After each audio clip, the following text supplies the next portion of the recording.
Students, good morning students.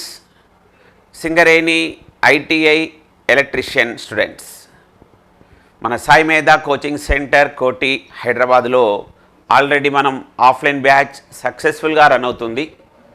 మీకు remind చేయాలి, అదేవిధంగా అప్లికేషన్ ప్రాసెస్ నడుస్తుంది, అదేవిధంగా సబ్జెక్ట్ని ఎలా ప్రిపేర్ కావాలి అన్న చిన్న చిన్న వీడియోస్తో కూడా మీకు ఒక రకమైన బూస్టింగ్ ఇవ్వడానికి ఈ వీడియో చేస్తున్నాం. సో స్టూడెంట్స్, మనకు సింగరేణి అప్లికేషన్ ప్రాసెస్ నడుస్తుంది. జాగ్రత్తగా వాళ్ళు ఇచ్చిన ఇన్స్ట్రక్షన్స్ చదివి అప్లికేషన్స్ని క్లియర్గా చేయండి. సో మనకు 29th జూన్ వరకు టైం ఉంది. సో నిన్న మనకు జెన్కో ఎగ్జామ్ డేట్ కూడా వచ్చింది ఏఈ వాళ్ళకి 14th జూలై. సో 29th లోపు మనకు కొన్ని అప్డేట్స్ కూడా వస్తుంటాయి సింగరేణివి. ఒకటి సిలబస్ అప్లోడ్ చేయడం, 2 ఎగ్జామ్ డేట్ కూడా చెప్పడం, ఇవన్నీ వస్తుంటాయి.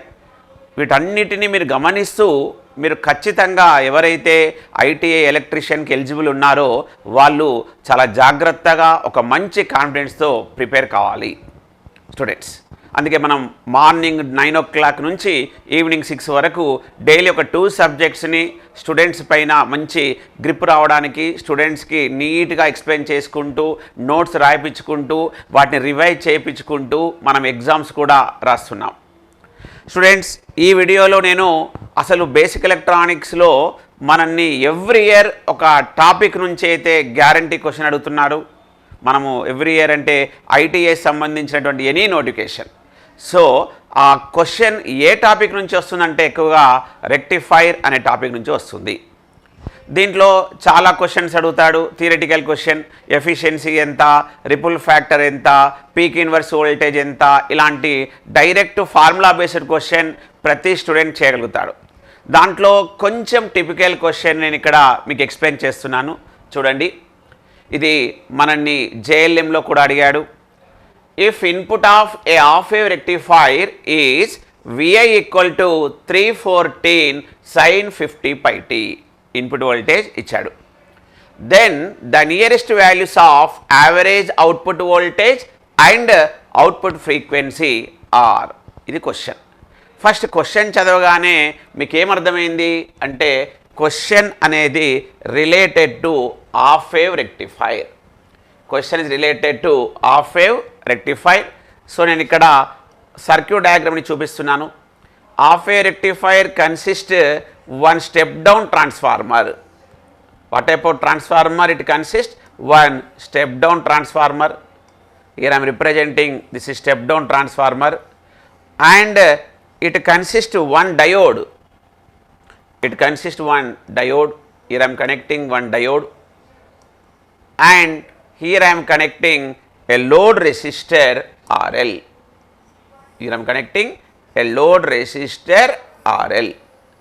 This is the circuit diagram.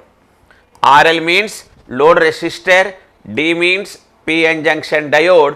Here we are giving input voltage VI, primary of this transformer, and output voltage will be obtained across load resistor RL.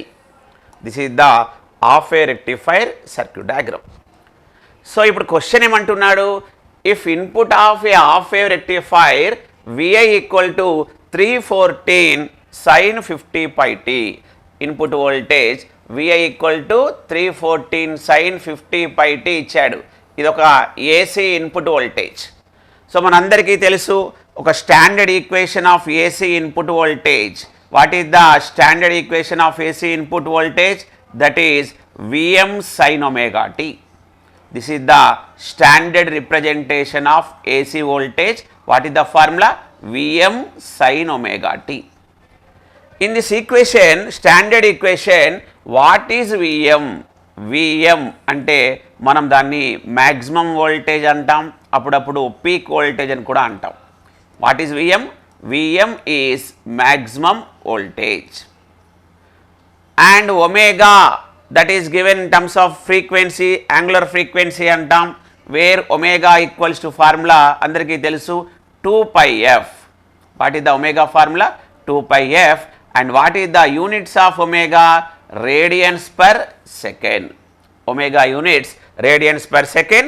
omega formula 2 pi f and what is VM maximum voltage అంటే ఒక AC input వోల్టేజ్ని గ్రాఫికల్గా మనం wave ఫామ్తో చూపించినప్పుడు ఇలా చూపిస్తాం. ఇదొక sine wave. దీన్ని మ్యాథమెటికల్ ఈక్వేషన్లో చెప్తున్నప్పుడు v input equal to VM sine omega t అంటున్నాడు. మరి ఈ ఇన్పుట్ వోల్టేజ్ని ఒక హాఫ్ వే రెక్టిఫైర్కి ఇచ్చాడు. Then is asking what is the output voltage and output frequency is asking students. So ఇక్కడ అవుట్పుట్ యావరేజ్ వోల్టేజ్ అన్నాడు. సో మనం ఇక్కడ రెక్టిఫైర్ అనేది మేజర్గా యూజ్ చేసేది to convert AC input voltage into DC voltage. మనం దాంట్లో ఫిల్టర్స్ వాడతాం, రెగ్యులేటర్స్ అన్నీ వాడతాం. అప్పుడు ఫైనల్గా మనకు ఒక డీసీ వోల్టేజ్ వస్తుంది. కానీ ఇక్కడ అడుగుతున్న క్వశ్చన్ హాఫ్ వేవ్ రెక్టిఫైర్లో what is the average output voltage.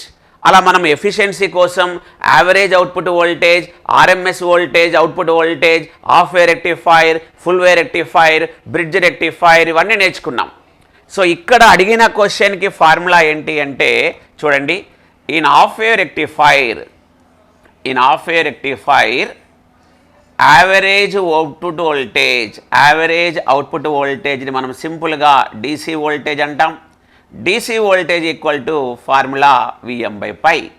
What is the DC voltage in half wave rectifier formula? Vm by pi. So అదే full way rectifier, bridge rectifier అయితే అవుట్పుట్ వేవ్ ఫామ్ సేమ్ ఉంటుంది కాబట్టి అక్కడ మనం 2Vm by pi అంటాం. ఇక్కడ అడిగిన question half way rectifier కాబట్టి VDC equal to Vm by pi అన్నాడు. సో ఇప్పుడు నేను ఇచ్చిన ఇన్పుట్ ఈక్వేషన్ని స్టాండర్డ్ ఈక్వేషన్తో కంపేర్ చేస్తున్నాను. 314 sin 50 pi t Vm sin omega t అంటే మనకు ఈ రెండు ఈక్వేషన్ కంపేర్ చేస్తే what is the Vm value 314. Vm value అంతా 314 and we know that pi value 3.14. Vm value 314, pi value 3.14. ఆ పాయింట్ని తీసేసినప్పుడు మనము పైన 2 zeros పెట్టుకుంటాం కాబట్టి డీసీ వోల్టేజ్ ఈక్వల్స్ టు, నేను ఇప్పుడు ఎలా రాస్తున్నాను చూడండి, 314 డినామినేటర్లో ఉన్న పాయింట్ను తీసేశాను కాబట్టి న్యూమరేటర్లో 100 అని రాశాను, డివైడెడ్ బై 314 క్యాన్సల్ చేస్తే what is the DC voltage value 100 volts. This is the answer, not complete answer, part of the answer. ఎందుకంటే అతను అడిగింది రెండు క్వశ్చన్లు. యావరేజ్ అవుట్పుట్ వోల్టేజ్ వచ్చేసింది 100 volts. ఒకసారి ఆప్షన్ చూద్దాం. 200 volts, 100 volts, 100 volts, 100 volts అంటే 100 volts ఖచ్చితంగా ఆన్సర్లో తెలిసిపోయింది మనకు.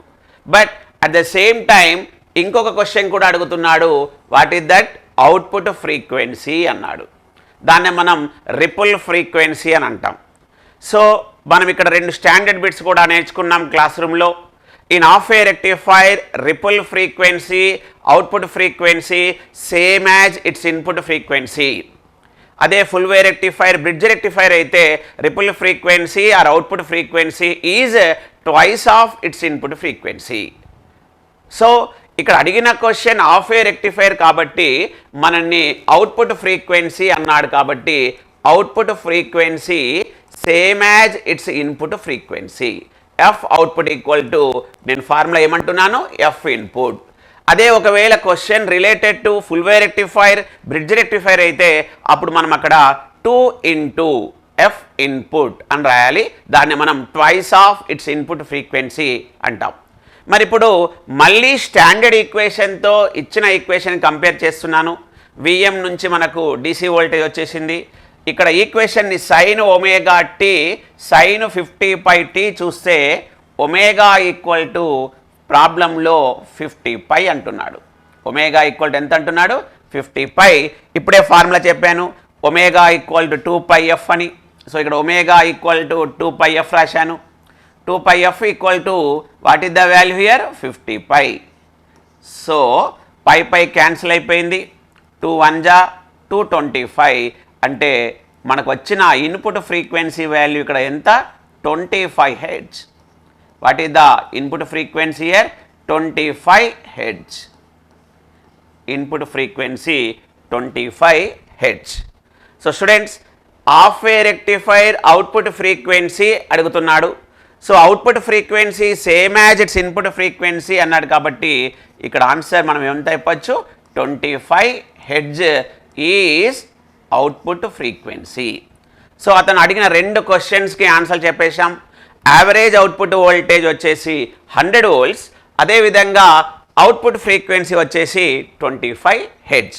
సో ఈ ప్రాబ్లమ్ని మీరు నేర్చుకున్నప్పుడు ఇక్కడ మీరు నేర్చుకోవాల్సిన ఫార్ములాస్, ఒక ఏసీ ఇన్పుట్ వోల్టేజ్ని స్టాండర్డ్ ఈక్వేషన్లో సైన్ ఫామ్లో ఎలా రిప్రజెంట్ చేస్తాం, హాఫ్ వే రెక్టిఫైర్లో యావరేజ్ అవుట్పుట్ వోల్టేజ్ ఫార్ములా ఏంటి, ఫుల్ వే రెక్టిఫైర్లో ఏంటి, బ్రిడ్జ్ రెక్టిఫైర్లో ఏంటి, అదేవిధంగా AC voltage in half way rectifier ఏంటి, ఫుల్ వే రెక్టిఫైర్ ఏంటి, బ్రిడ్జ్ రెక్టిఫైర్ ఏంటి, ఆ 2 ఫార్ములాస్ తెలిస్తే మనకు ఎఫిషియన్సీ వరకు అర్థమవుతుంది.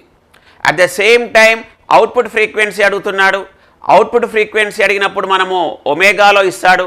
ఇక్కడ ఖచ్చితంగా ఎక్కువ క్వశ్చన్స్లో మనకు 50 పై 100 పై 314 628 ఇలానే ఉంటాయి. ఎందుకంటే క్యాలిక్యులేటర్ నాట్ అలౌడ్ కాబట్టి చాలా సింపుల్ క్వశ్చన్ అడుగుతాడు.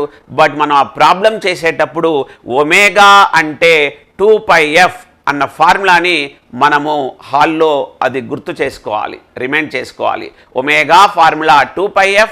ఖచ్చితంగా నీకు ఆన్సర్ అక్కడ పైలోనైనా ఇస్తాడు, లేకపోతే 100% పై అయినప్పుడు 314 628 ఇస్తున్నాడు. అదేవిధంగా ఒక విఎం మ్యాక్సిమం వోల్టేజ్ ఇచ్చినప్పుడు మనల్ని డీసీ వోల్టేజ్ అడగవచ్చు, డీసీ కరెంట్ అడగవచ్చు, పీక్ ఇన్వర్స్ వోల్టేజ్ అడగవచ్చు, లేకపోతే maximum current in terms of వోల్టేజ్లో కూడా అడగవచ్చు.